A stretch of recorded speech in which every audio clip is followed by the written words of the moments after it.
Seems like the biggest joke. And as I put on the gun, still the Lazarus run. I know employment can't come. And me a jam and a cool, one go back in a school. The system lick me. There's no hope for those who have not from the slum. Take the little much we have still until we're done. I'm begging to show some love. When we get back, he replies, circumstances made me what I am.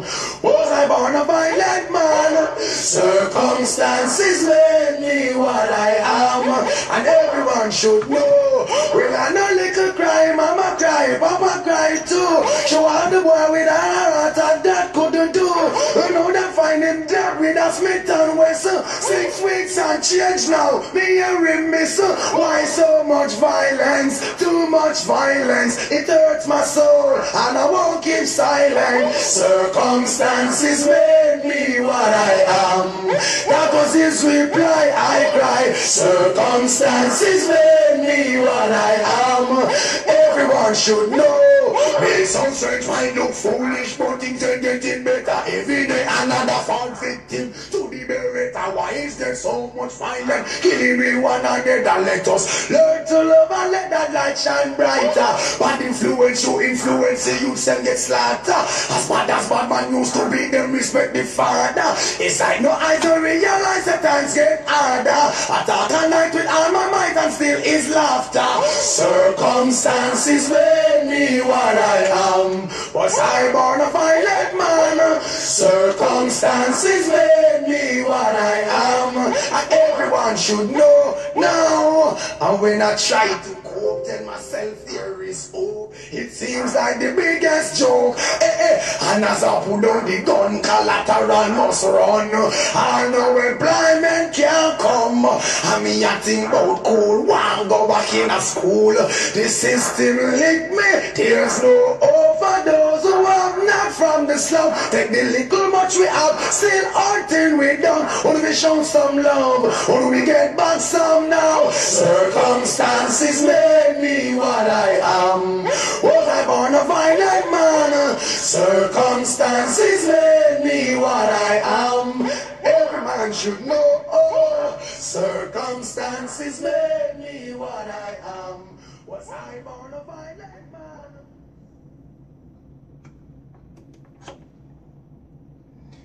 Good afternoon, brothers and sisters. Good afternoon. Good afternoon, brothers and sisters. Good afternoon. Good afternoon.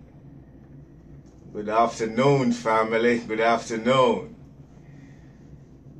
It's another beautiful day in the territory of New Orleans, Louisiana. It's another beautiful day here in the territory of New Orleans, Louisiana. This is your brother and host, Anthony Brown, coming to you live from the studio of Radio Gumbo Creole. Coming to you live from the studio of Radio Gumbo Creole. You are now an active participant on the program, The Proven Truth. You are now an active participant on the show. Again, family, it's a blessed one. We give thanks to the Almighty. We give thanks to our God, the creator of heaven and earth. The creator of heaven and earth. That's our God. We give thanks to the Almighty. It's a beautiful day here, family. It's a beautiful day here in New Orleans. It's a beautiful day. It's in the mid to late 70s. You know, the sun is shining. The wind is blowing. It's good. As usual, you guys can participate in the show by calling us here. The number is 504-303-8922. Again, that number is 504-303-8922. And let your voice be heard, family. Let your voice be heard. You know, tell us what's on your mind. Tell us about the latest information you receive, or you can tell us about your first-hand knowledge and first-hand experience of these, for the lack of a better word, non-desirable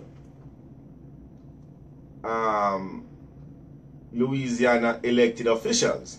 You can call us and let your voice be heard.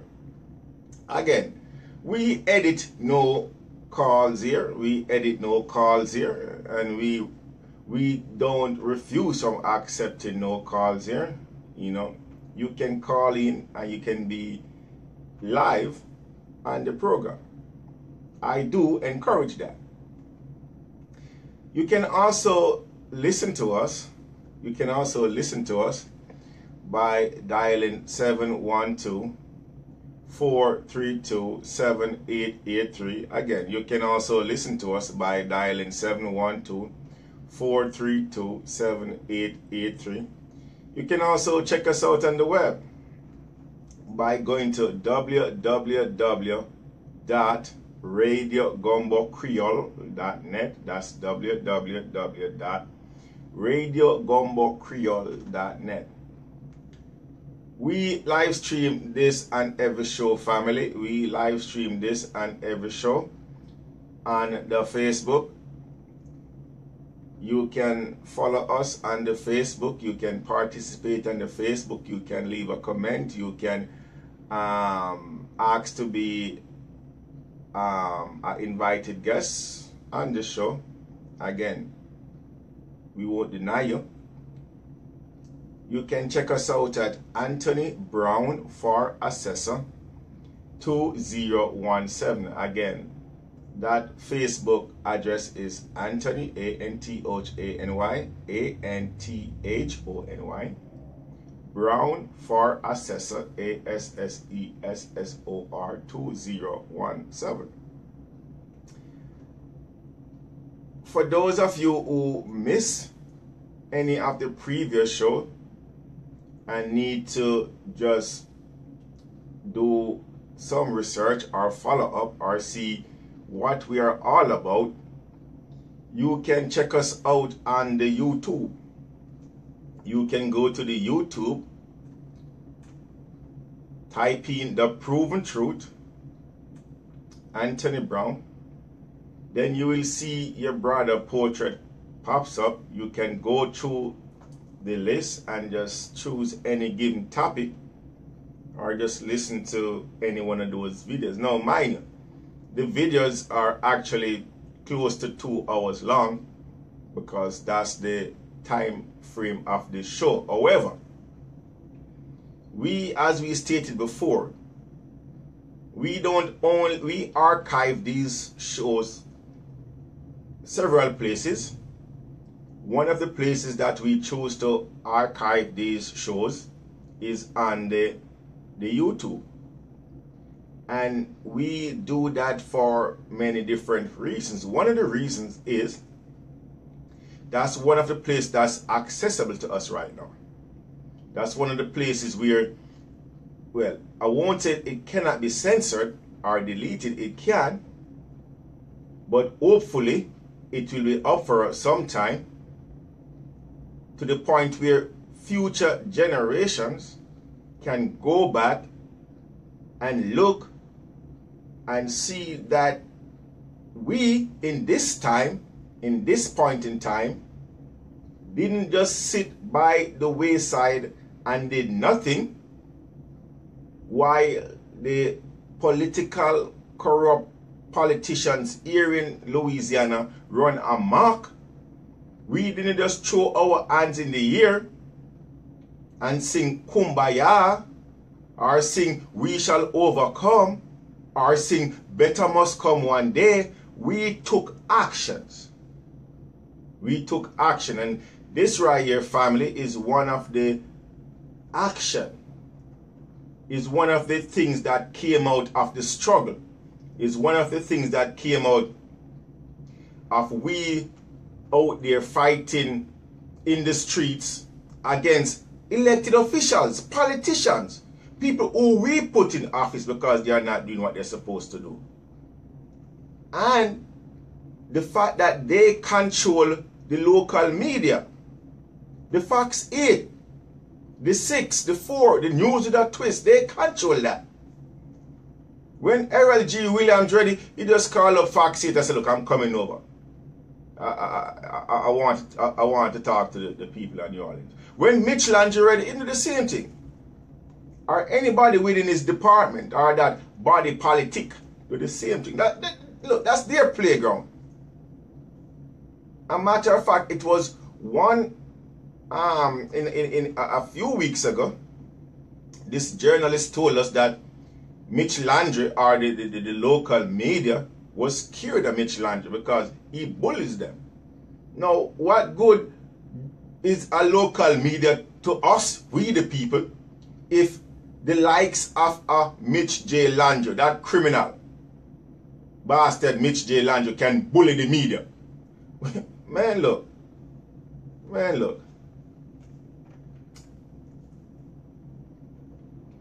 We, the people of the United States, in order to form a more perfect union, establish justice, ensure domestic tranquility, provide for the common defense, promote general welfare, and secure the blessings of liberty to ourselves and our prosperity, do ordain and establish this Constitution for the United States. The United States Constitution. Who is your daddy? Now, look, let me real quick apologize to the listening audience. Apparently, the program that you was actually listening to before this, it was a pre-recorded program. The program you was actually listening to before this was a pre-recorded program. You're actually now listening to a live broadcast. You're actually now listening to a live broadcast. So don't wonder or ponder what's happening. It was actually a recorded broadcast. I personally didn't know that it was scheduled to replay during. I came into the studio and I actually heard that myself. So you're actually now listening to a live broadcast. All government of rights originates with the people, is founded on their will alone, and is instituted to protect the rights of the individual and for the good of the whole. Its only legitimate ends are to secure justice for all, preserve peace, protect the rights, and promote the happiness and general welfare of the people. The Louisiana Constitution, again, still in full force and effect. Let nobody tell you otherwise. And believe me, they will try to tell you otherwise.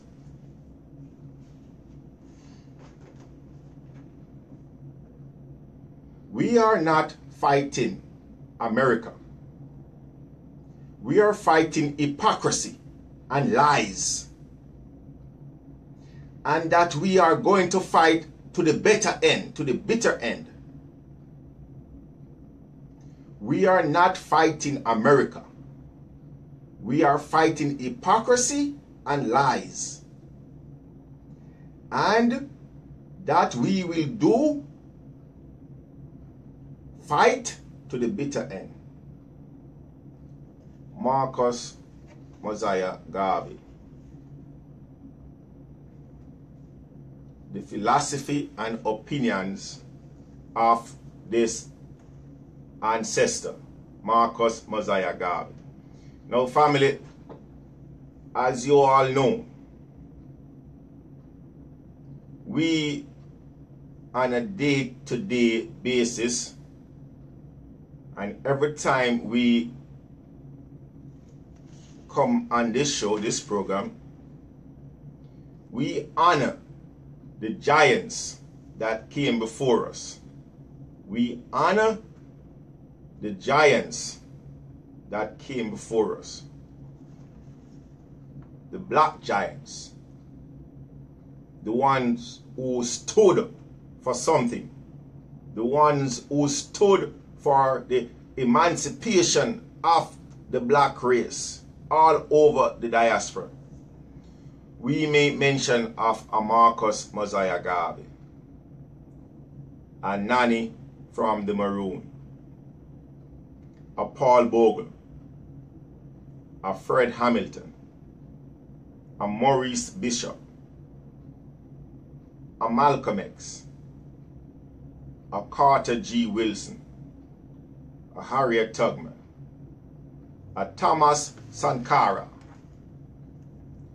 a Bookman Duty, a Toussaint Louverture, a Jack Dessalines. These are just a few of our ancestors, few of the giants that came before us, so that we can be here today in our meager capacity, pretending like we are doing anything worthwhile. These people before us set the foundation for us to follow. And it is sad to say, family, here we are in the territory of Louisiana, a dominantly black territory. Here we are in the territory of New Orleans, a dominantly black territory. The most politically corrupt territory within the Union. The most incarcerated. We here have the most incarcerated, not only within this union, but in the world. We have right here. Now, it's my argument, family. It's my argument, and it continues to be my argument, that we have the wrong set of people behind bars. We have the wrong set of people behind bars. We have criminals putting people in prison and calling them criminals. Oh, hold on here. I just had an epiphany a while ago. I just had an epiphany. Check this out. We have criminals sitting on the bench, sitting in the judiciary. Criminals, criminal actors, criminals, putting people in prison and labeling them as criminals. Now, let's think about that for a second, family. Let's think about that for a second. Let's think about that for a second. And we're going to be looking at this. Let's look at this from two perspectives. Let's look at it from the first perspective, being a dominantly black territory. Right here in the territory of New Orleans, a few years ago, okay, a couple decades ago, you couldn't have a black person sit on the bench and call themselves a judge. Those legal minds back in the 30s, 40s, it was to fight. Right? Fight in the early 1900s. And to fight so that they could be recognized as being capable of sitting on the bench and calling themselves a judge. These people had was to prove to the white oppressors that, look, yeah, I'm black, but I'm still smart. And if truth be told, I'm smarter than your white ass. There was a fight. And when they get there, then they had was to prove themselves worthy. Prove themselves worthy by implementing and interpreting the written law or the written document. They had was to do that. And believe me, wherever they fall short, they were called out for it. So they had us to work. They didn't just go out on the ballot and people vote for them and put them in office. It wasn't that easy. It wasn't as easy. It wasn't. But here now, we are to the point in time, or we are in a point in time where we have somebody with a law degree, after having that law degree for a certain years, can become a nominee, put the name up for office, run, and then become a judge. Right? So now the criteria, the requirement, there is no fear, there is no oppression, well, to an extent, but there is no racial oppression as it is running for office as it was back then. Follow me. So from that perspective, you can say, well, maybe we have not arrived, but we have progressed. We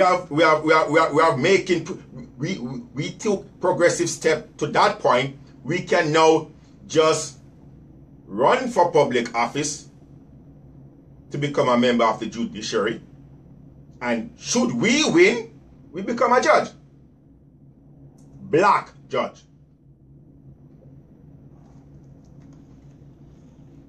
That struggle, that mental struggle, and that racial struggle that a person who wanted to be a judge went through back then. But now it's not like that. And mind you, for all of you critics out there, Anthony Brown is not saying that there's not still an element of racial prejudice. I'm not saying that. Open your goddamn ears and listen. I'm saying that the level or the difficulty once it come on to that racial barrier, it's not there no more. And to an extent, no. To an extent,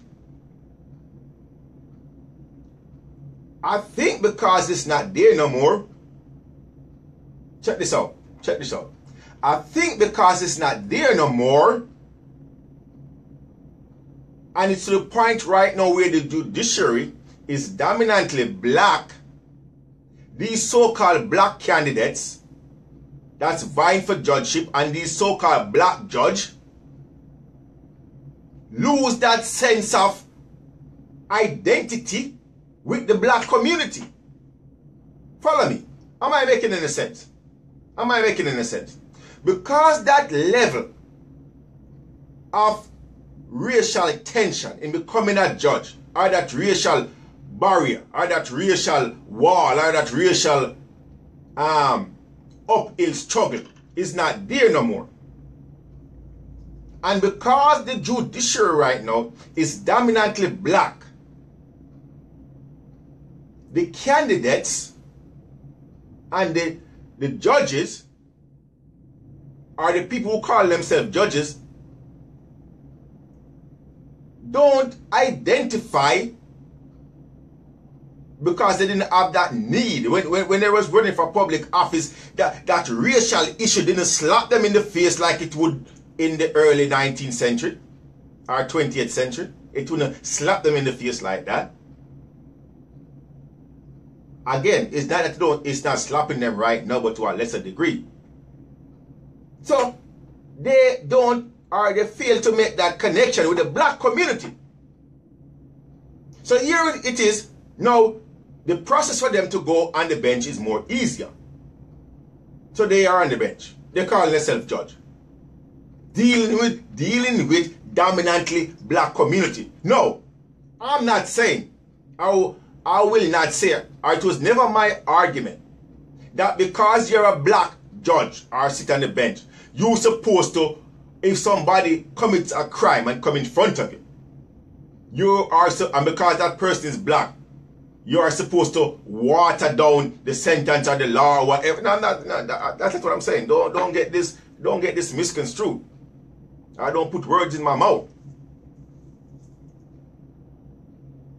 I'm trying to. I'm pointing out to you that great divide, that disconnect, because you feel now you have arrived.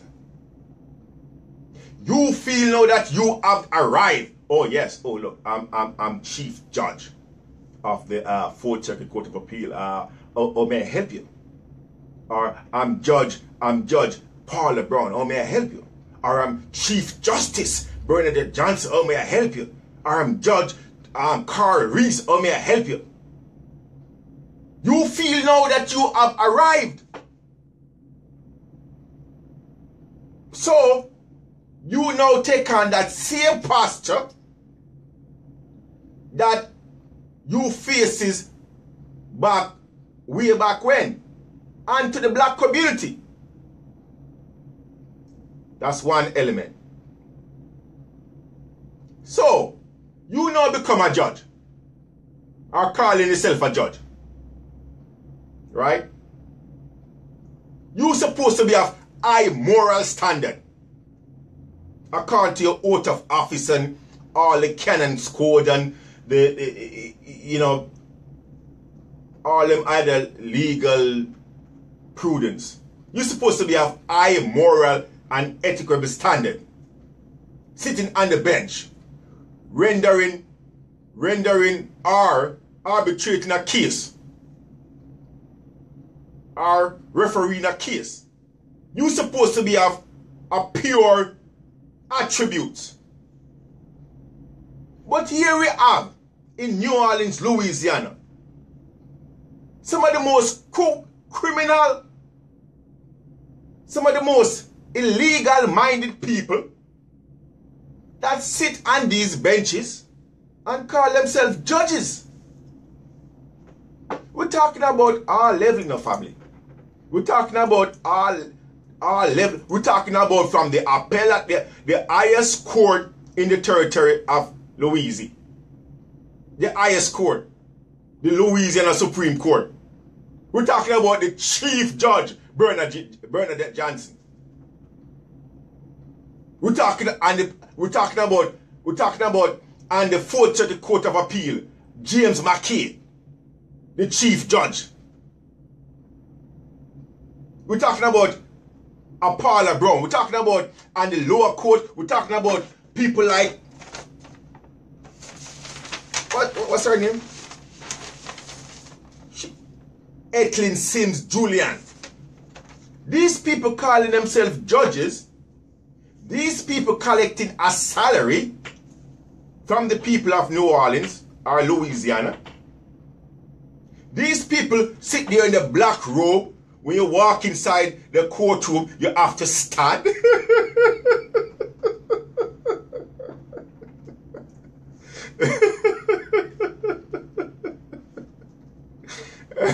Man, that crap kills me, man.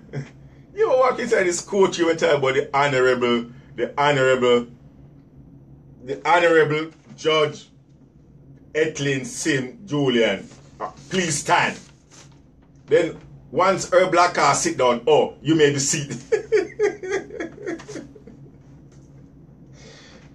man, this, look, what can your brother do? I must laugh, man. This, look,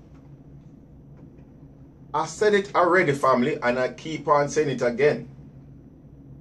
We think we have what is known as a government.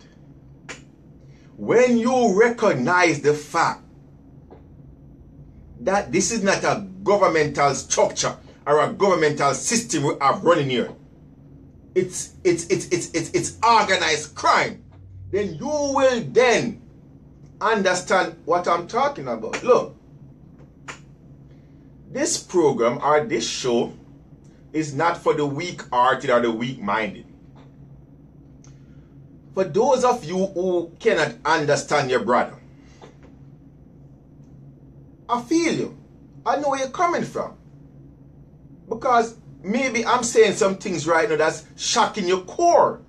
And you're like, what the hell is he talking about? Because you think that what I'm talking about is just so far-fetched, or is just so way off the reservation. I must be smoking some weed. But my brother, my sister, I'm not. And I'm not upset or disappointed with you, because I was like you at one point. Believe me. Look, I believed in the Constitution and the law of the land and the rule of law. I believed in that. And I honestly believe that if I had an issue, right, and I file a suit, or I try to get that issue rectified within these courts, that one, my issue would be heard and heard fairly, and that once I walk into these courts, at least the judge would be on my side, or at least ensuring that what's happening inside the courtroom is fair and just and righteous. I was like you, my brother. I was like you, my sister. I was as naive like you, thinking all of that was possible and that's how the system worked. Believe me. So I understand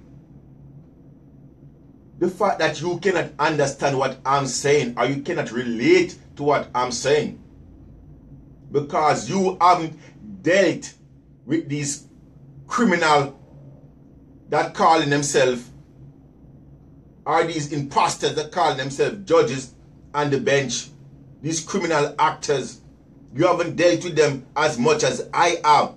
You haven't filed brief in front of these criminals, and you haven't done any oral argument in front of them. I understand your family. I was like you one time. I was like you, believe me. I thought that, look, the rule of law was key, was paramount. I really did. Until I was shown otherwise. Follow me. Until I was shown otherwise. These people don't care about the rule of law. They don't. The Chief Justice of the Louisiana Supreme Court, the highest court within the territory of New Orleans, of Louisiana. The highest court in the territory of Louisiana. Now, again, let me break it down for your family. The Louisiana Supreme Court, right, sits on the Louisiana Supreme Court is 7 justices. They refer to themselves as justices, not judges but justices. And the chief of them all refer to herself as Chief Justice. Okay, now we ain't gonna knock them for the title, what they want to give themselves, or you know, we ain't gonna knock them about the title. But here we have, in the territory of Louisiana, a black female as the Chief Justice. Bernadette J. Johnson. Now, for my brothers and sisters who don't know who a Bernadette Johnson is, or how she became the Chief Justice of the Louisiana Supreme Court. She served on the Louisiana Supreme Court for some time, and when the time came for her to be the Chief Justice, there was a challenge to her appointment or to her candidacy as the Chief Justice, because it was said that she didn't have the tenure. Now, what did she do? She run to the community, to the black community, on her hands and knees, with tears in her eyes. On her hands and knees with tears in her eyes, saying to the black community, more so the black activist community. Yes, she went to the black community, and then she came to the black activist community too. Oh, look, I'm qualified. It's my right.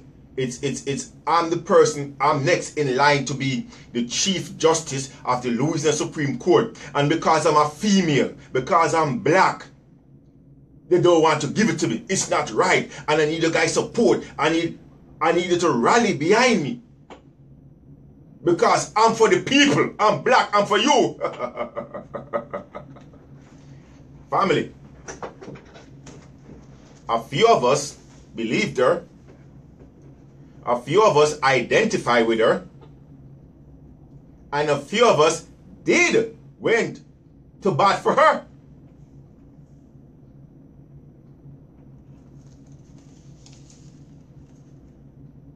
When it came time for she, as the Chief Justice of the Louisiana Supreme Court, when it came time for her to bat for the people, grassroots candidate of Louisiana, she didn't. She refused from standing up for us. When it was proven to her that the law of the land was being violated, that the Constitution was being violated, she keep her black ass quiet and didn't say nothing. You know why? Because on the Louisiana 4th Circuit Court of Appeal sit one Paula A. Brown, who call herself a judge. Paula A. Brown at one point was the assistant to Bernadette Johnson. Family, again, let me tell you something. I was as naive as a lot of you out there are about the criminal justice system. No, let me take that back. About that branch of government that we call the judiciary. That branch of government that we call the judiciary, and those public servants, those politicians who we elect or appoint to serve us and the judiciary. I'm the first one to say I was as naive as a lot of you guys are. Here we have a Bernadette Johnson, the Chief Justice,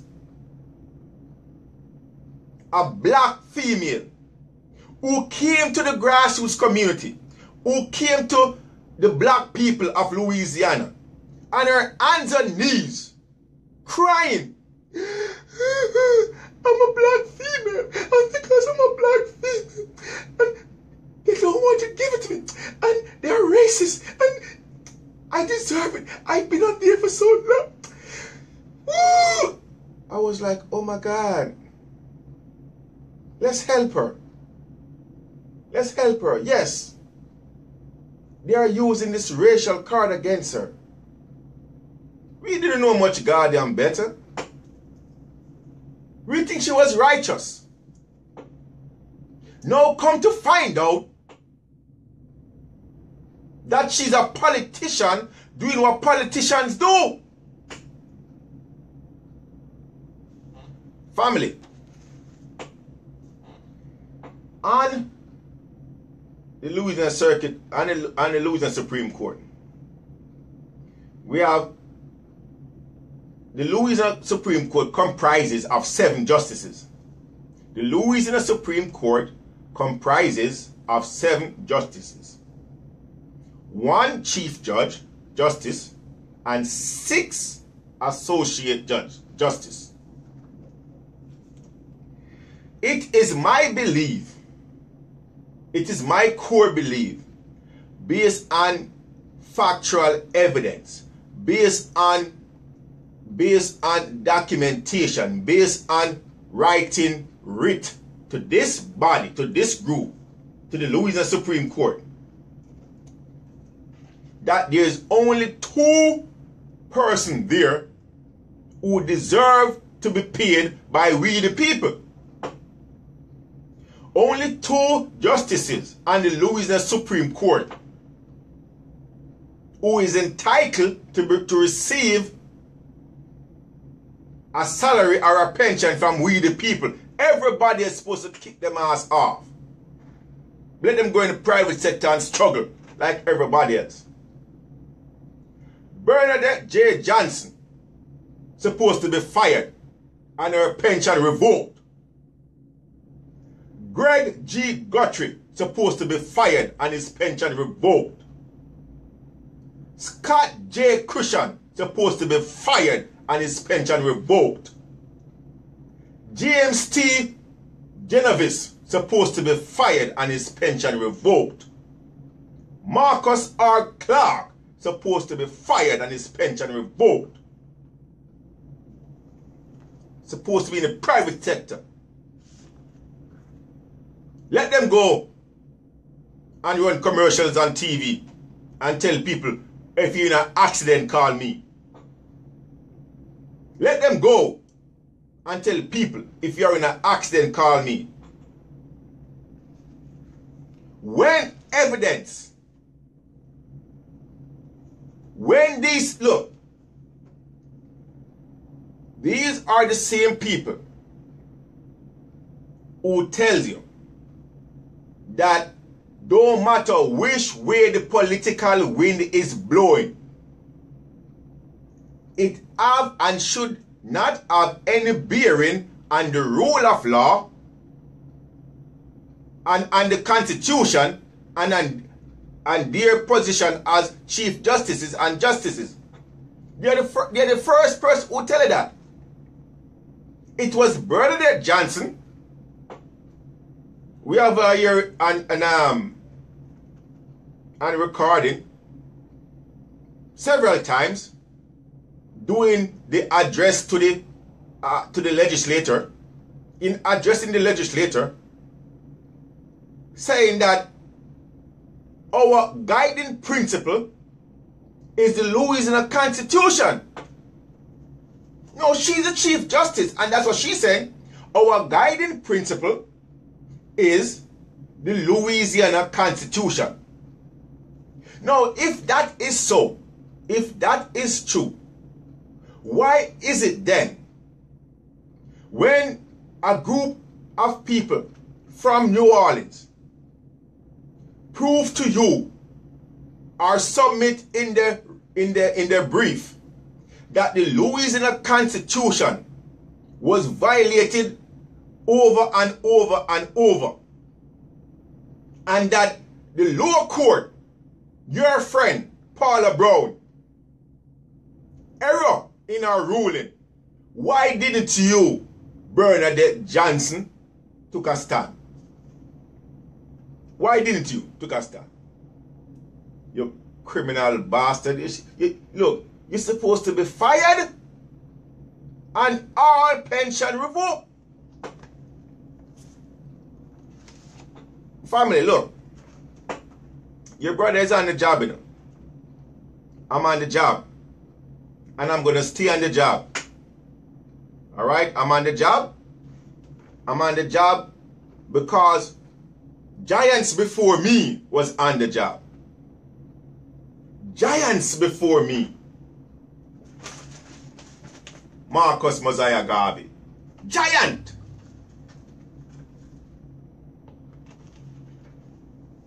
If I, in my puny approach or my lifetime, can just touch 1/3 or affect people mind, not only life but the mind, like my brother Marcus Mosiah Garvey, my life was worth living. Look, when you look, family, when you touch somebody to the point where you impose critical thinking, when you touch somebody to the point where now they start to use their brain cell, what God give them, you're a bad boy. You're a bad boy or a bad girl. Follow me. Marcus Mosiah Garvey did that. Marcus Mosiah Garvey did that, brothers and sisters. I'm on the job. And I must be on the job. Because I cannot afford to not only disappoint myself and my family, but my ancestors, man. I can't afford that. We black conscious family. We are black conscious. We were black conscious then, and we're black conscious now, and we'll be black conscious tomorrow. Understand the concept. And that is the reason why, when we recognize that there was people on the Fourth Circuit and the Louisiana Supreme Court, again, we're talking about Bernadette J. Johnson, Greg J. Guthrie, Scott G. Cushion, James T. Genovese, Marcus R. Clark. And when we recognize that there was people on the Louisiana Fourth Circuit Court of Appeal, Chief Judge James F. McKay, Edwin A. Lambert, Daniel L. Dassart, Rosemary Ladette, Paula Brown. When we recognize that all these people was taking money from us, we the people, and not doing what they were supposed to do because of that political connection that they have with other branches of government, that they have with the private sector, we saw it fit, we saw it necessary to take a stand, not only verbally, but we saw it necessary to draft a document and send it off to the members of the Louisiana legislative body. Follow me, family. We are on the job. It is our duty. It is our duty, we the people, to regulate these servants. That's what they are. They ain't special. Paula Brown ain't special. Bernadette Johnson ain't special. James McKay ain't special. Edwin Lombard ain't special. Daniel Dassart ain't special. None of them ain't special. We the people special. We the people supposed to be all in high regards and high esteem. We the people, me, Anthony Brown, more special than these bastards when they're operating in the official capacity. Why? Because I'm the boss. I put them into public service. Me and a lot of my friends out there do that. We did that. So now come to find out that because we did that, they are sitting comfortable on the bench for a period of time that not even the President of the United States in his 2 term sit for. I find something really wrong with that picture, family. There is something seriously wrong with that picture. And that's one of the components, that's one of the reasons why these people operate the way they operate.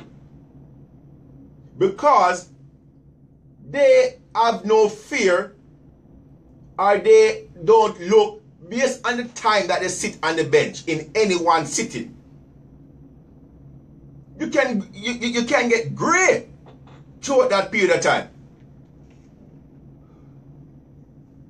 And that is why, family, November 5th, 2017, while your brother was on the job, we sent a letter to members of the Louisiana Legislature Branch, State Capitol, 900 North 3rd Street, Baton Rouge, Louisiana, 70804. From your brother, Anthony Brown, with my P.O. Box. Judicial term limits. What? Judicial term limits. This was what I sent to that branch of government, the legislative branch. To all members of the Louisiana legislative body, and on behalf of myself and the general population of people in Louisiana that have been shown no justice, no respect, nor compassion in the courts by members of the judiciary / judges, we ask that you author a bill to limit the time that a judge is elected to office from 10 years to 5.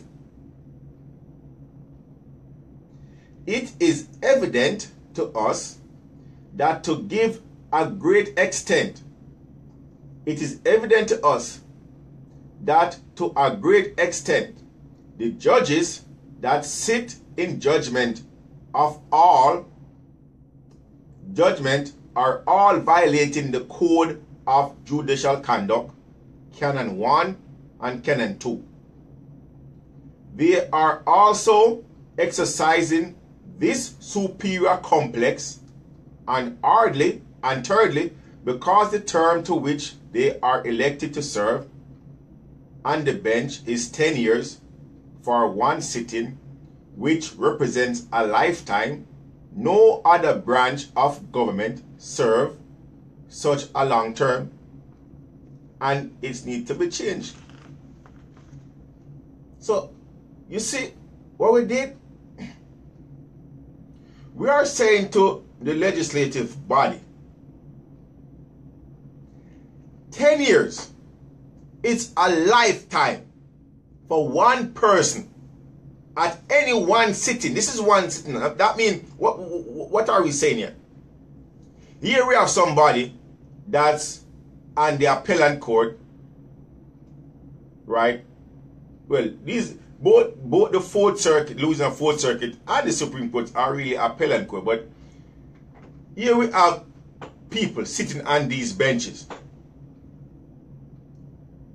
for 10 years in one sitting period. Just one sitting, 10 years.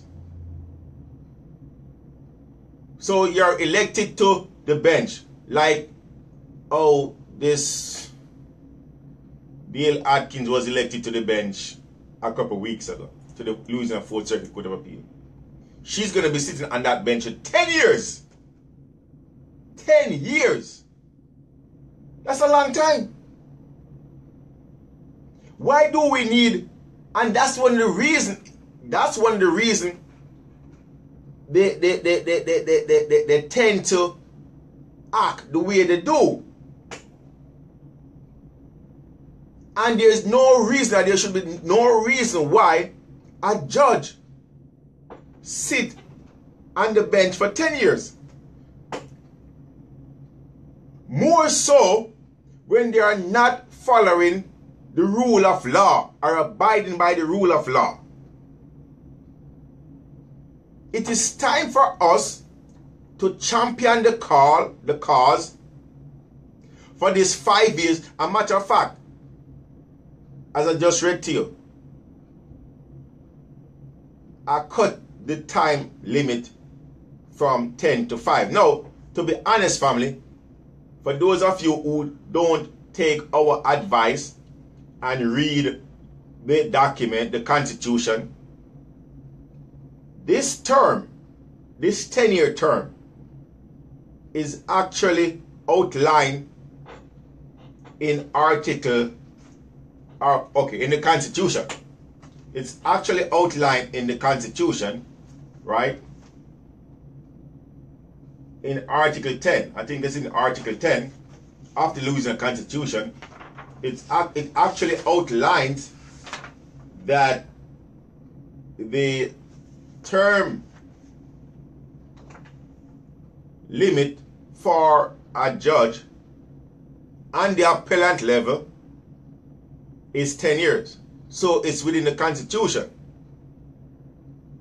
That means there needs to be a bill proposed to amend the Constitution to read otherwise.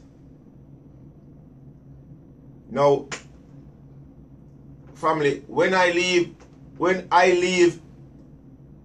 this studio in another hour and 10 minutes, well, I have a meeting with one of the Louisiana legislature.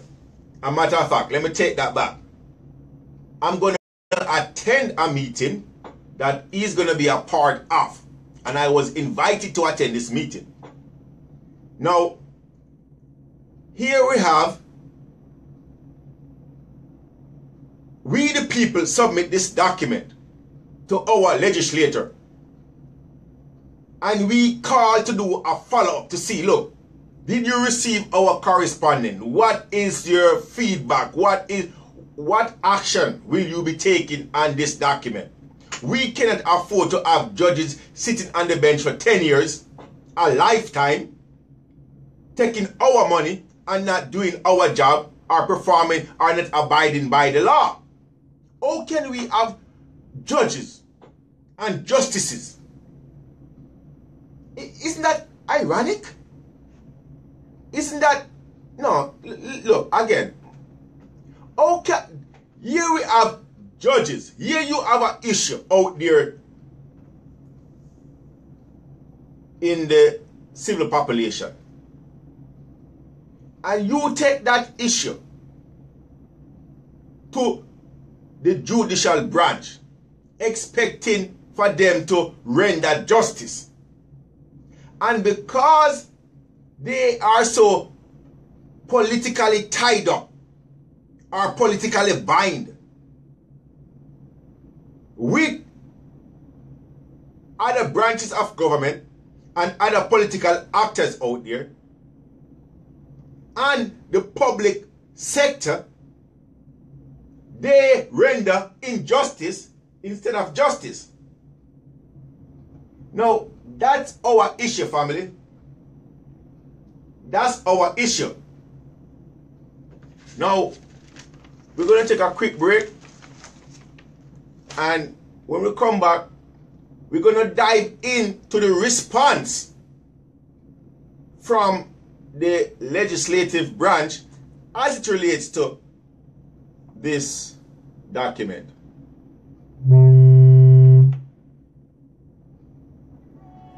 FBI. So, trusting of the Almighty more and more. Me no wonder no devil control. God does me guide when me a play. Where me love him all him kingdom me a go tour. Love me so much me want to kick off the door. Just for receiving more and more.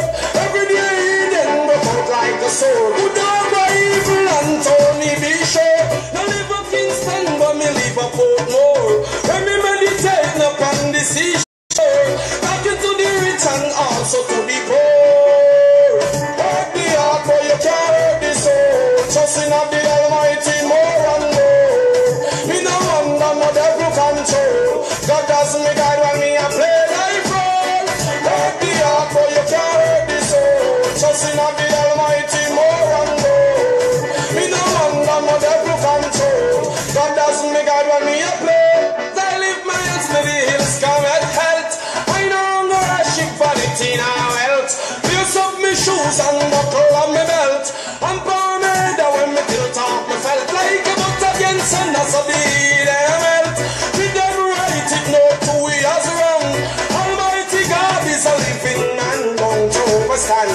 Hurt the heart but you can't hurt the soul. Trusting of the Almighty more and more. Me no wonder no devil control. God does me guide when me a play life road. Hurt the heart but you can't hurt the soul. Trusting of the Almighty more and more. Me no wonder no devil control. God does me guide when me a play. Look how much black people have come down the chain. After them release the shackle and chain. We no education, that's what we obtain. Them while we worshiping at the wrong lane. On no Babylon and I go lose on no fame. Now go drink no wine, we now go sniff no cocaine. Rastafari we come to proclaim. Hurt the heart but you can't hurt the soul. Trusting of the Almighty more and more. Me no wonder no devil control. God does me guide when me a play life role. Hurt the heart but you can't hurt the soul. Trusting of the Almighty more and more. Me no wonder no devil control. God does me guide when me a play. Where me love him all him kingdom me a go tour. Love me so much me want to kick off the door. Just for receiving more and more. Every day he then broke out like a sword. Good over evil and Tony be sure. Now live a Kingston but me live a Portmore. When me meditate upon the seashore. Back into the rich and also to the poor. Hurt the heart but you can't hurt the soul. Trusting of the Almighty more and more. Me no wonder no devil control. God does me guide when me a play life role. Hurt the heart but you can't hurt the soul. Trusting of the Almighty more and more. Me no wonder no devil. I ain't defend the down first, it's a must. You don't need a hand I fight now first. Cause everything them say them rightful don't belong to us. My father don't tell I and I, everything shall fall to I and I, it's a must. So Babylon set the liberty, every day another one bite the dust. My Lord, you don't have to say you're sorry for all the wrongs that you have done. I don't want to sad story. Cause the damage already done. Oh, the damage already done. Broken bones and wounds need tender repair. Hang on, brother man, don't despair. Although we forgive 7 times 7, still the damage already done. So much damage already done. Stop and listen a while to meditation style. Go with strength to your mind, to your wicked and wild. Only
family, I'm loving this. I'm loving this. Hey, family, for those of you who check us out on a regular basis, you know that every Saturday we play reggae music.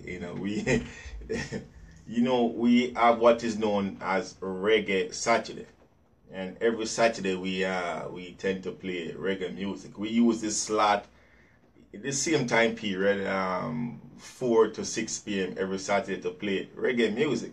Look, reggae music do something for our spirit, our soul, our mind. Look, music period. It motivates us. It motivates us. It just recharge the battery.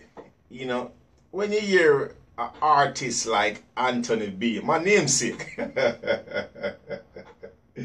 When you hear an artist like Anthony B, when you hear an artist like Bob Marley, when you hear an artist like Jimmy Cliff, like Garnet Silk, these guys make you sit back and bounce your head. You feel me? These music, these artists, they stood the test of time. These artists are artists. The lyrics, the words that these guys put on paper, it just touch the soul. When you hear Anthony Brown sing about, they don't have to say this. I think I need to play this one more time. I really do. I think I need to play this one more time. Look, when you hear Anthony Brown say, you don't have to say you're sorry. Family, give me a second. I'm coming back to the regular scheduled program in a minute. Give me a second. I'm just trying to tell you how, look, this is what, and that's why every Saturday, we do Reggae Saturday. We put the political commentary aside. We put, the hustle and the bustle of the past week and the coming week aside. And we just, relax. Listen to the music. Let the music take control of our body and our mind and our spirit. Because without that, family, who would run crazy in this? What? Who would run crazy if we didn't have a means or a channel to decompress or just let it all out? Then we think about what you're doing, all right? Just move to the beat. Anthony Brown said, look, you don't have to say you're sorry for things that you have already done. You do it already, my brother. You do it already. You caused the harm already. Errol G. Williams, you crooked bastard. You caused the harm already. Mitch J. Landry, you crooked bastard. You caused the harm already. Bernadette J. Johnson, you criminal bastard. You do the harm already, Paula Brown. Look, we don't want your apology. We don't want it. The harm. You have already harmed us. Physically, mentally, and emotionally. Spiritually and financially too. Look, I think I'm going to play Man, look. These are the artists that your brother listened to growing up in the island as a kid. When we turn on, it's not like the artists of today. These artists, look, let me tell you something, man. Give me 2 more minutes, family. Look, I was listening to some reggae music. What they call it? Look, they call it reggae music right now. From Jamaica too, Follow me. I was listening to some reggae music one day, or what they call reggae music. And I'm saying to myself, what the hell is this crap?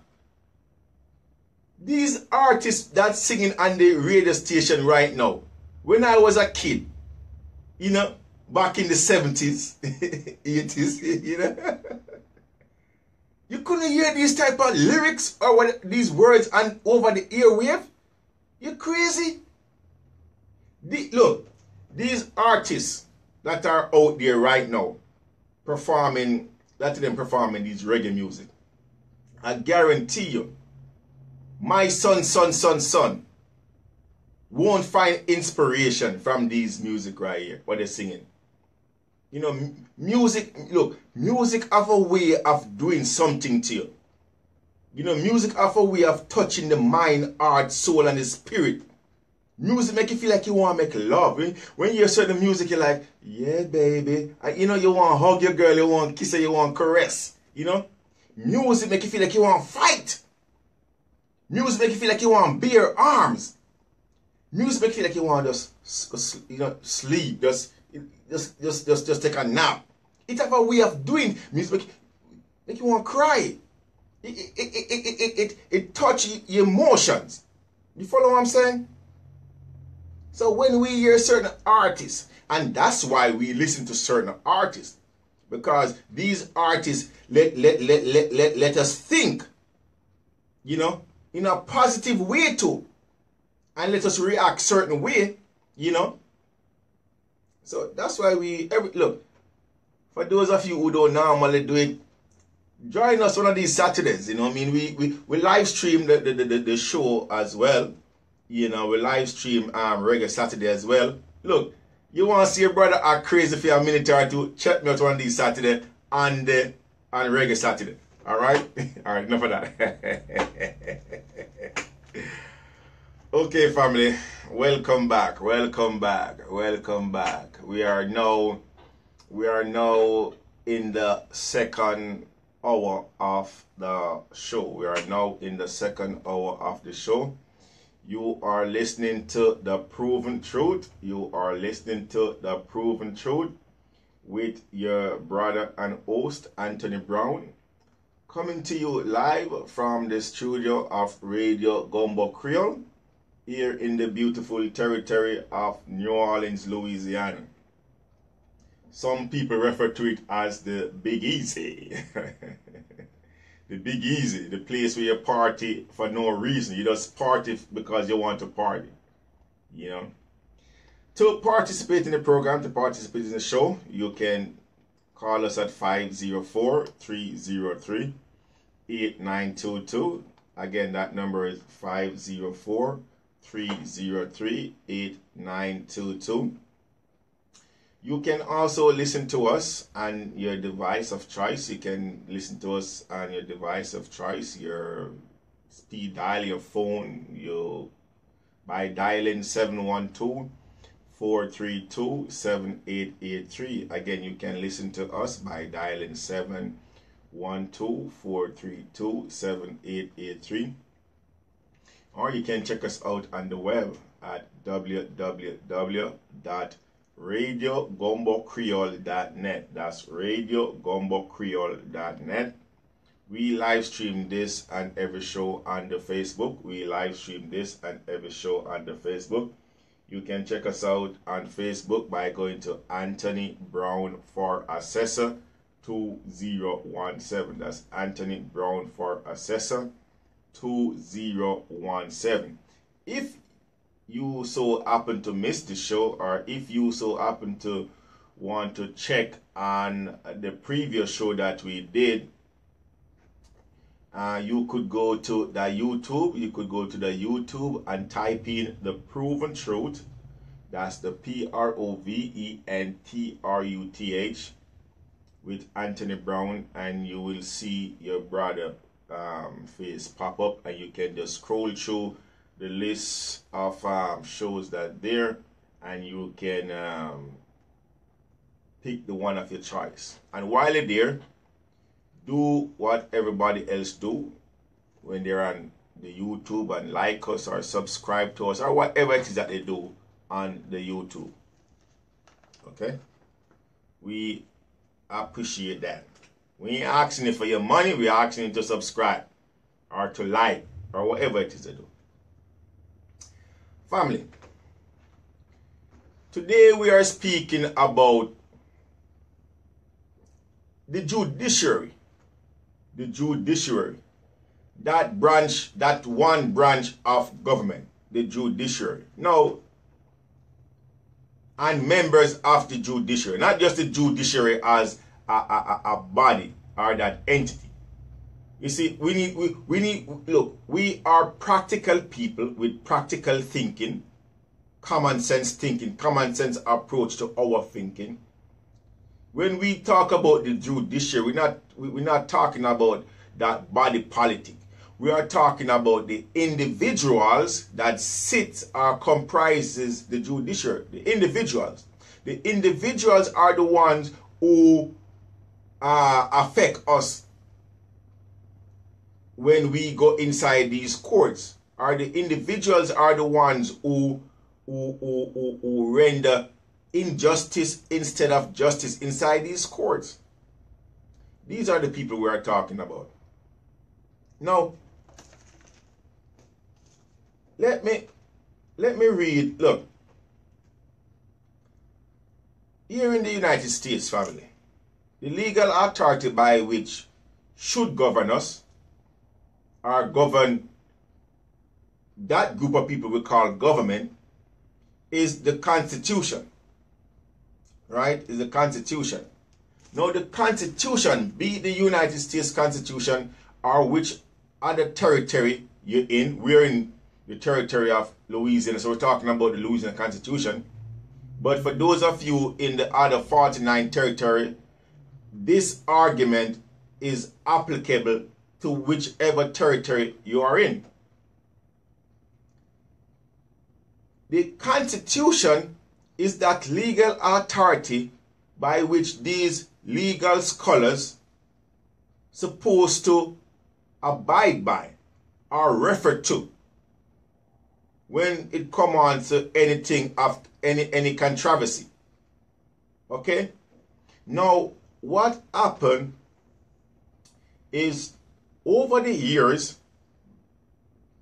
people been going to court, and what they do when they go to court is establish what is known as precedents or case law. And what that is, let's say you go to court, right? First you start off at the lower level, the district court or the criminal court.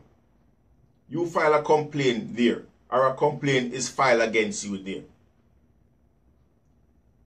And for some reason, the outcome wasn't acceptable by all parties. So somebody saw it fit to take it to another level, to the appellant level. And it moved from one appellant to maybe another appellant. Right?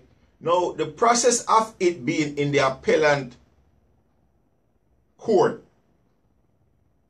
anything in the appellant court, anyone in the appellant court is what they refer to as case law or precedents, or a case by which you can refer back to and say, look, here is what. No, this is how the legal minds or the legal authority structure their thing. That's not my way. My way is and always will be the Constitution. Because don't let them fool you, nor take you up the tree backwards. No two cases are similar. None. It cannot be. There must be some component of the case that's different. But the legal scholars, these guys that go to their institution of higher learning, the Harvard, the Xavier, wherever they want to go, they will tell you about case laws. That's their terminology and their phrase and their reference. But if you play within that arena, which we do sometime, we have to do sometime, you apply their rules. So you have to go back to their case law. Again, so what case law is, let's say, for argument's sake, there is a complaint filed in the court. Now, family, full disclosure, your brother ain't no attorney. So all of you critics out there or legal scholar out there will say, oh, Anthony Brown giving legal advice. You can kiss my black. All right, should I finish it? This, I'm talking about experience. That's where we're coming from. We are coming from practical experience that we have. We are talking about things that we did. Or we are talking about understanding the game that they play in these courts and the process and the rules. That's how we know this. And we know that it's applicable. So you can kiss my black ass if you think, I'm talking to my family. I'm telling my family what happened. That's what I'm doing. I'm telling my family, look, this is how the legal scholars. That's the rules. That's how they play. I ain't teaching nobody law. What the hell do I know about law? I don't want to know about law. I got the Constitution. That's my law book. Yeah, I'm telling my family about. If you say Anthony Brown is teaching law, and you make it reference to the Constitution, I'm guilty. Guilty as charged. Let's go back, family. So, let's say there's a case. And the case is about what? Let's say taxes. We love that. Let's say the case is about taxes.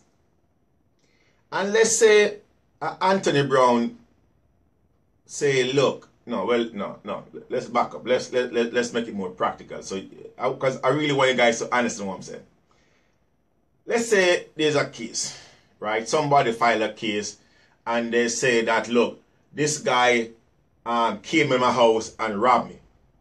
And I was asleep and he raped my wife, okay? And let's say the case went to the appellant level, okay? And whatever the outcome is, let's say the outcome is in favor of the person, the plaintiff, the person who filed the case. Let's say the victim in this case won the case at the appellant level, right? So he's victorious in the case. Okay. Now, let's say a similar thing happened to you. You was in your house sleeping, somebody came in, rape you or rob you and blah, blah, blah. Similar, or some of the components are similar. And you looking to write a brief or a complaint or whatever. You can then utilize that case, that first person who went through the same process like you, and put that case as a reference so that the judge or the jury or whosoever can look at that case and say, well, okay, well, yeah, it's similar, and this was the outcome. The plaintiff won, and blah, blah, blah. Now, the legal fraternity or the legal scholars or those players will tell you that that's a case law. So you can refer to a case law as it is applicable to your case.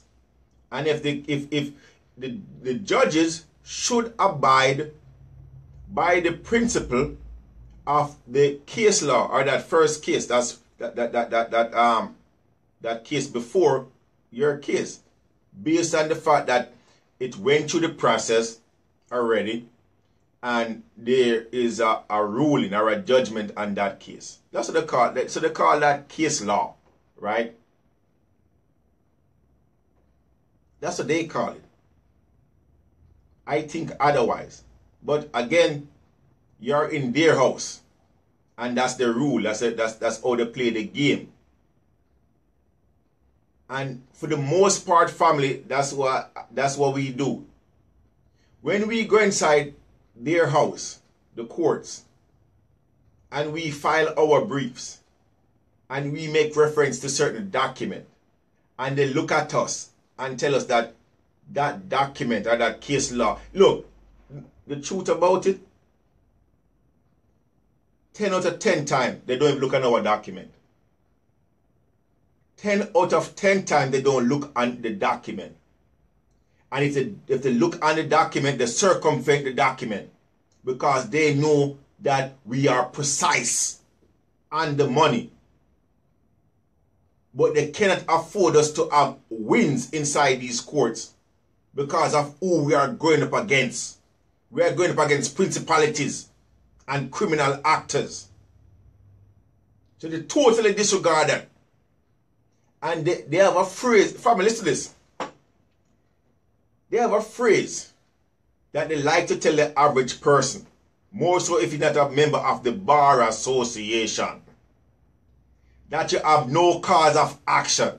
It's a legal term they use. There's no cause of action. They're full of crap. But why am I saying that? Again, we are talking about members of the judiciary. Now, as I said before, family, the Constitution is the law of the land. And you really don't need no case law, in my opinion, in courts. For what?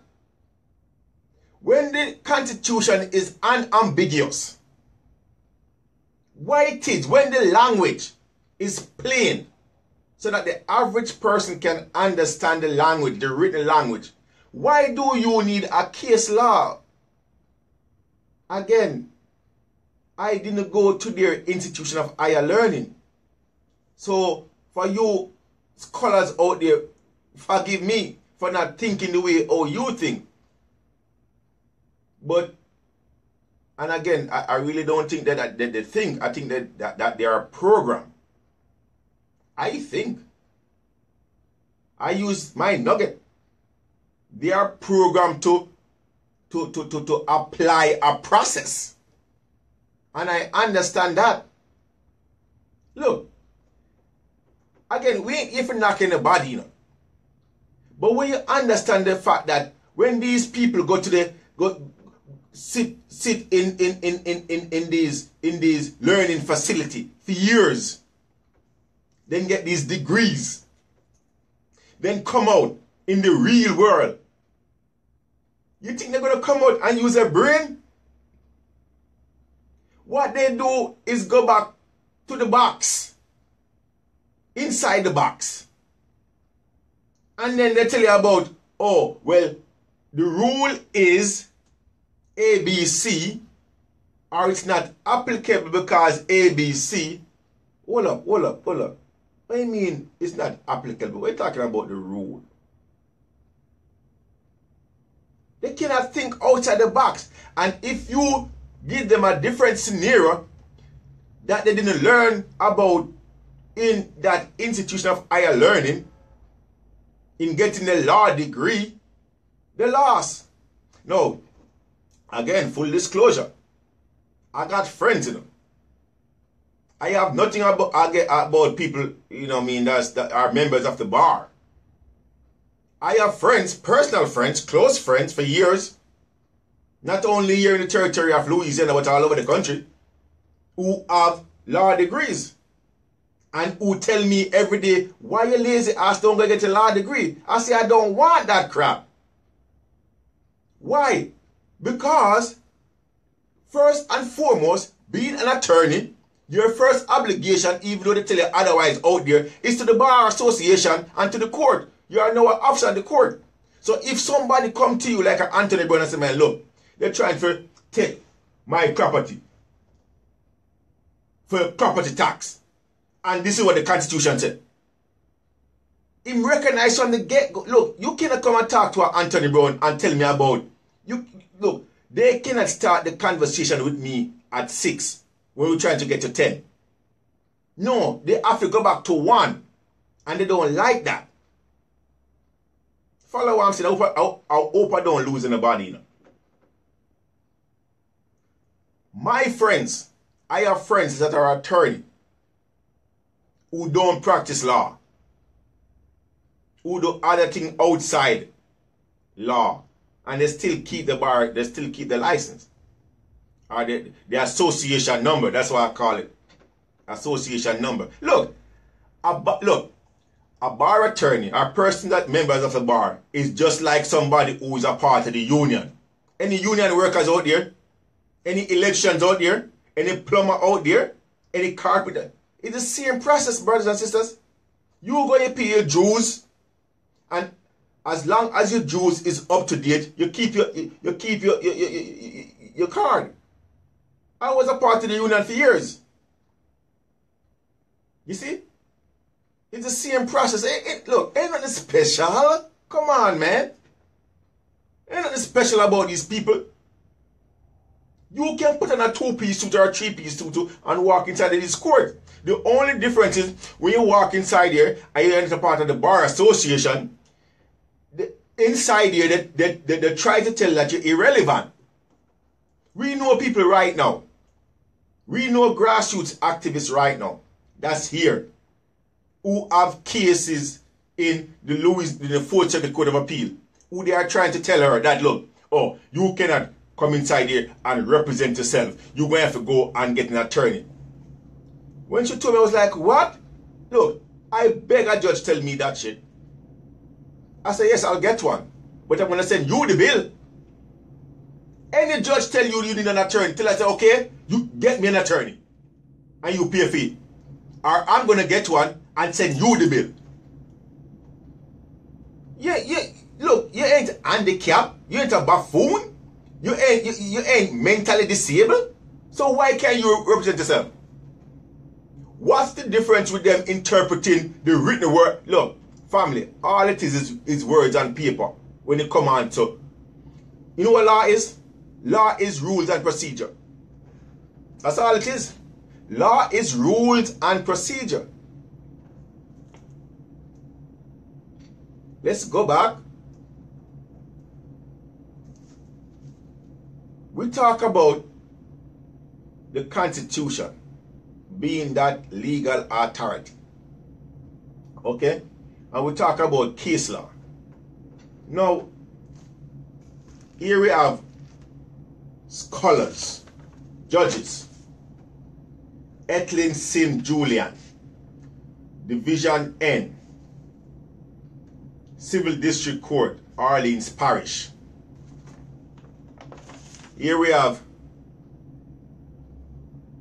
Chief Judge James F. McKay, Edwin Lombard, Daniel Dassart, Paula Brown, Rosemary Ladette. Here we have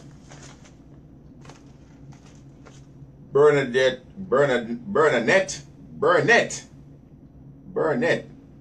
Look, I always pronounce her name backward. It doesn't matter. I don't care. Burnett Johnson, Greg Guthrie, Scott Cushan, James Genovese, Marcus Clark. Here we have all these people calling themselves judges and justices. I'm going to read a case law to you. Something that all these people who I just named a while ago should know. This case law right here, a matter of fact, every single person that got to law school the first year know or should know about this case law. Marbury versus Madison, 5 U.S. 137, 1803 case.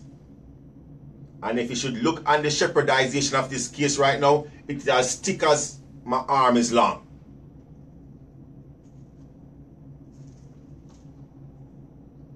Quote, no provision of the Constitution is designed to be without effect. You catch that? No provision of the Constitution is designed to be without effect. Anything that is in conflict is null and void of law. Man, look, this is some. Look, I don't look. Man, I think I love this legal thing more than some attorneys. I really do. I think I love this legal thing more than some attorneys. And more than these criminal bastards that call themselves judges. Family, did you catch it a while ago? No provision. No. Let's throw in some clarity right here. Again, I explained a while ago what case law is, right? explain how case law comes about, or how they call these, you know, how they derive at these case laws. I told you about that, right? And these case laws are what they call precedents, right? That these precedents must be applied to current situation. I did that, right? Precedents. Now, what we're talking about, when we're talking about in the early 1800s, and even to some extent, well,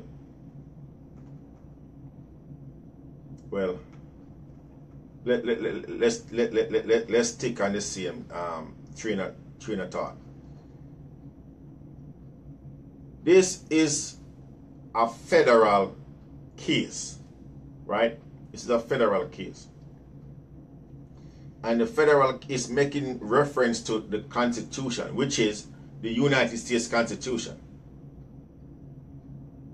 which is superior to all other constitution. Who is your daddy? That's what the United States Constitution is.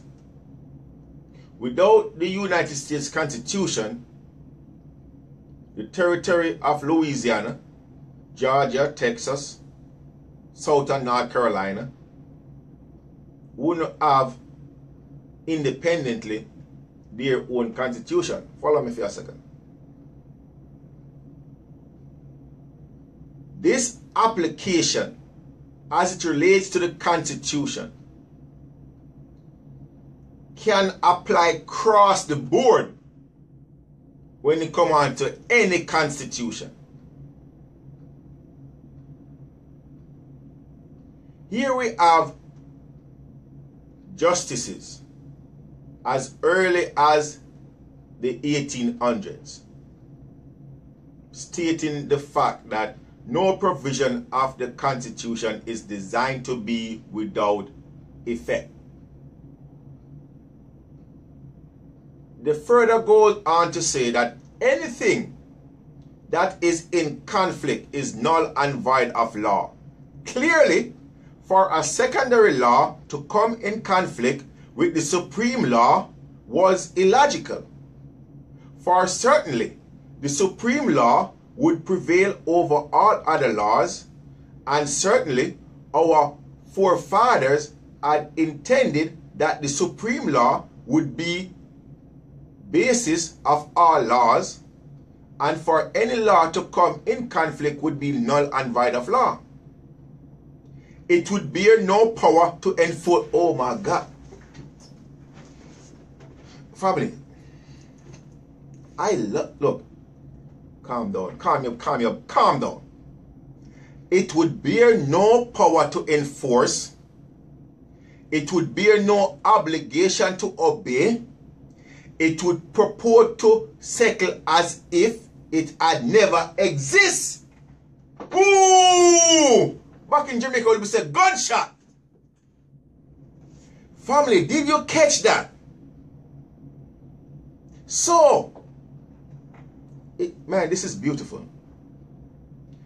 For unconstitutionality would date from the enactment of such a law, not from the date so branded in an open court of law. No courts are bound to uphold it.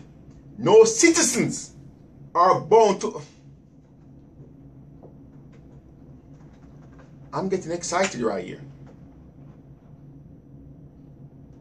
Do you know or do you understand what this case or the precedents that this case set?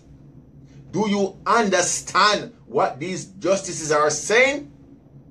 So, when you have these so-called judges and these so-called legislators and these so-called politicians going out there and telling you stuff or implementing situation or policies that's unconstitutional or that's in violation of the Louisiana Constitution,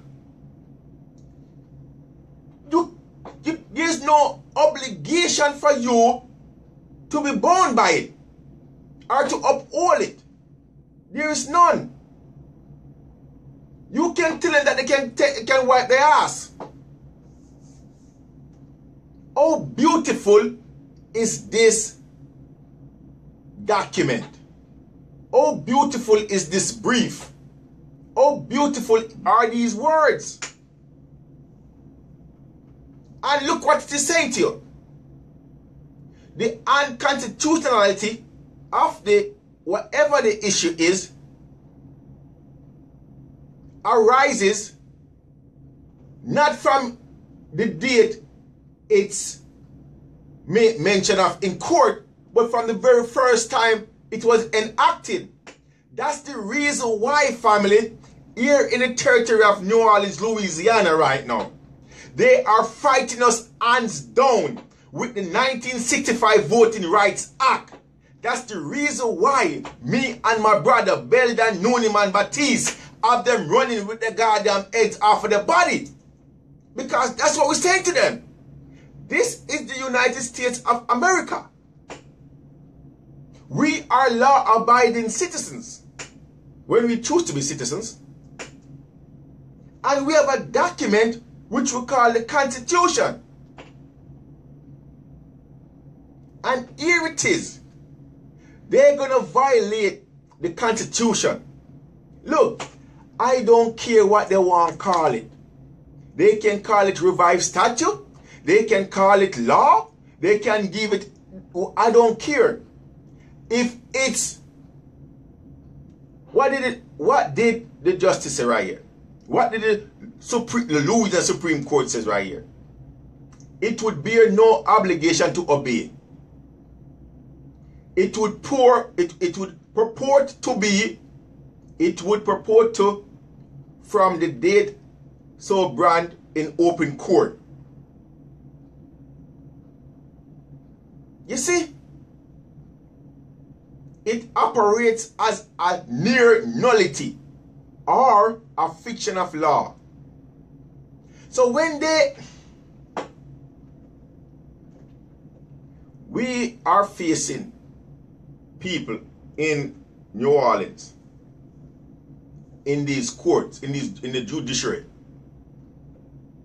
who fail to apply or abide by the rule of law, fail to apply or abide by the rule of law, and calling themselves judges and getting a retirement plan, collecting a salary from the people of Louisiana, from the people of New Orleans, under false pretense.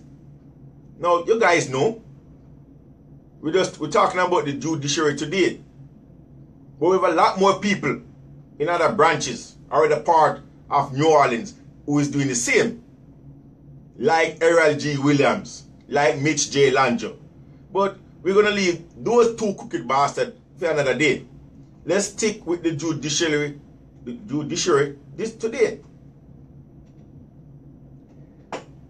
This is one of many case laws that I came across in my study, in my research. Many. And again, look, there's something that they call shepherdized citation. Shepherd citation. Again, I'm not teaching law right here, but I want my family to understand what I'm talking about. A group of, okay, let me break it down. This one case law, was back in 1803. So many other cases cite this one case right now. This case is still the law of the land. So many other cases cite this case. That wide, that thick, that high, that deep. If you should go by 400 Royal Street. Walk in that building. Go up in the second floor. Look on those law books. Look in those revised statutes. Look in those annotated books. You will see this citation, Marbury versus Madison. And I would advise some of you to not only to read the case. I just read a couple of these cases. You see, when we go inside these courts, and we cite these cases is like, what you call it, antidote. Or these cases is like how Hollywood would show you the movie where you have a vampire and you have a cross. And you put up that cross and the vampire would scare it away or run away.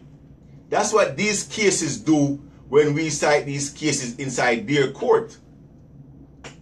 When you cite cases like these inside their court or many other, when you play their games, when you apply their rules, it shocked them to the core. They want to tell them it don't apply. Why it don't apply? Because we don't know how to apply it? That's not what the rule says, and that's not how it works. We know that there's certain things, anything, a matter of fact, that anything that's contrary to or that conflict with the Constitution. Anything that's conflicted with the Constitution is null and void of law. Clearly, for a secondary law to come in conflict with the supreme law. So when crooked bastard Errol G. Williams and his friend Paula Brown, Judge Paula Brown, talked to me about the revised statute, or quoting to me about revised statute, and I'm saying to them, I don't want to hear about your revised statute. What the revised statute have to do with me when I'm talking to you about the Constitution? That's your legal authority. What the revised statute is that watered down, or what they call legislative interpretation. Legislative interpretation? I'm talking to you about the Louisiana Constitution, and you're telling me about your goddamn revised statute? I don't want to hear about that. Because you want to formulate a way or a process to rob me or to oppress me. That's why they refer to you about the revised statute.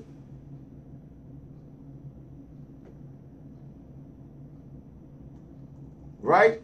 That's why they refer to you about the revised statute. We ain't care about the revised statute. Family, the Constitution. Now, mind you, as I asked Bernadette Johnson, right? I asked Bernadette Johnson, the Chief Justice, Louisiana Chief Justice. I asked Greg Guthrie, Associated Justice, 1st District. I asked Scott Crushon, Associated Justice, 2nd District. I asked James T. Genovese, Associated Justice, 3rd District. I asked Marcus R. Clark, Associated Justice, 4th District. Can you please tell me or clarify whether or not the Louisiana Constitution,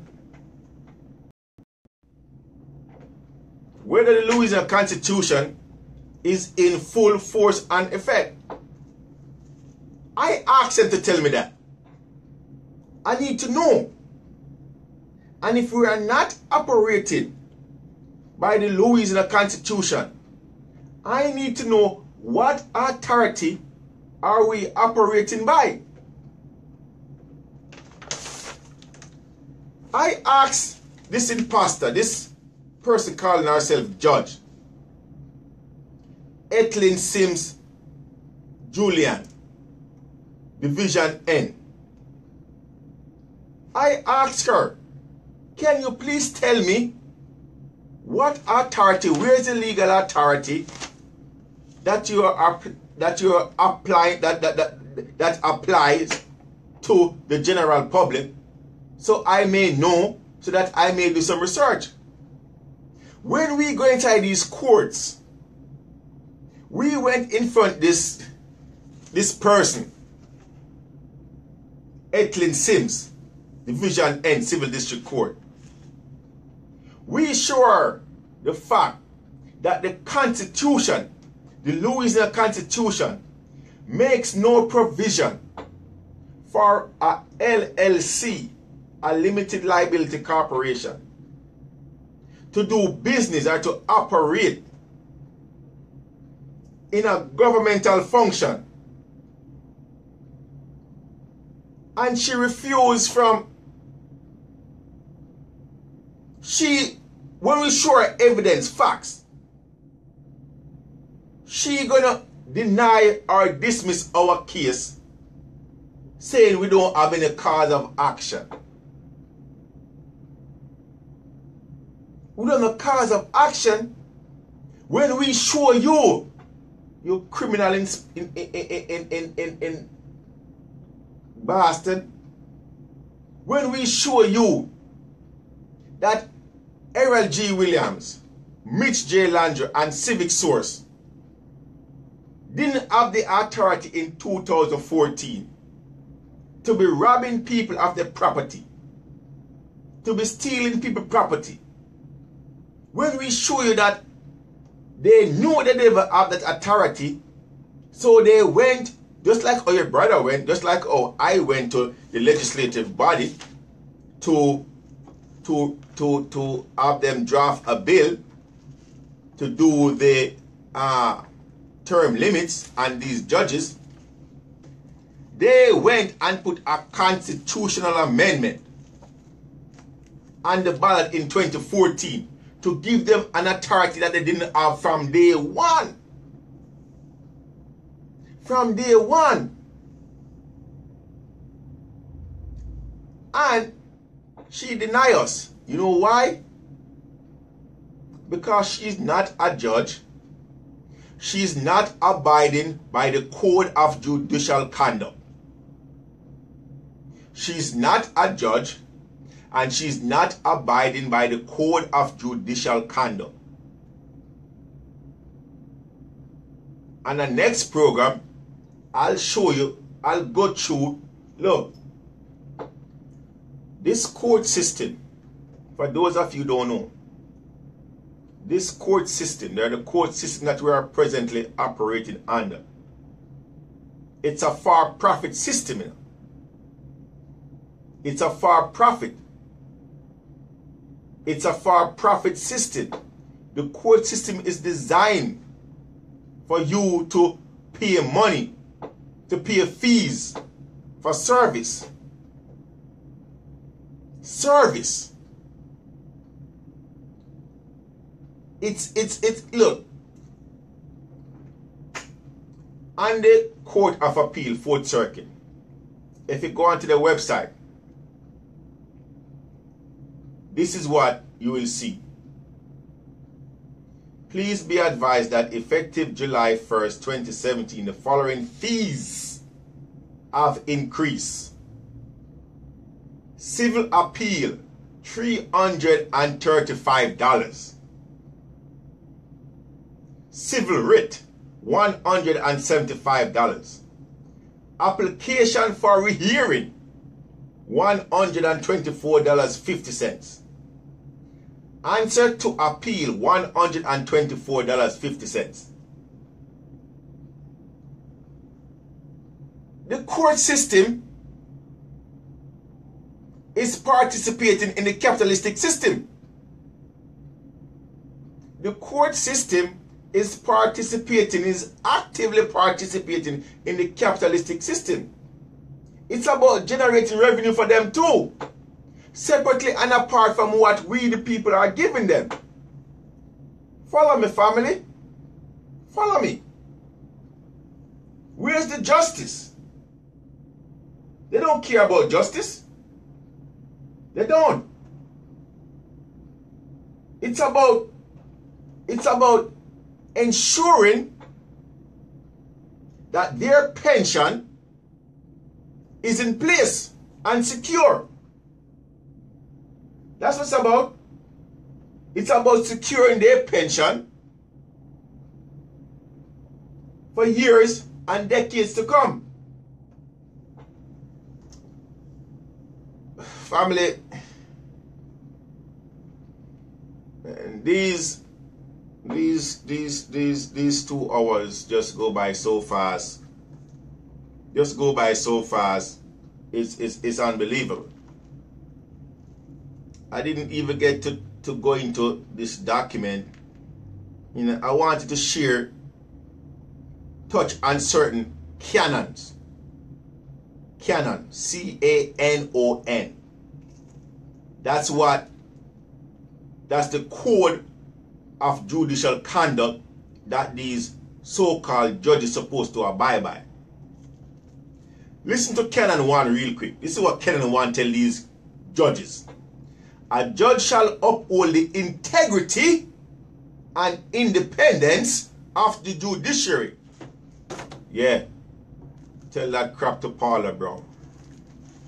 Tell that to Bernadette Johnson. Tell that to what's her name? Etlin Sim Julian. Division. Hey, look, family. My Facebook family, my YouTube family, my listening. Look, somebody call Division N for me. Ask for Judge Julian Sim, Etlin Sim Julian, Division N, Civil District Court, Arlene Parish. Tell her that Anthony Brown says she needs to apply by Canon 1, that a judge shall uphold the integrity and the independence of the judiciary. And hear what our crooked bastard said. Family, this is your brother, Anthony Brown, saying much love.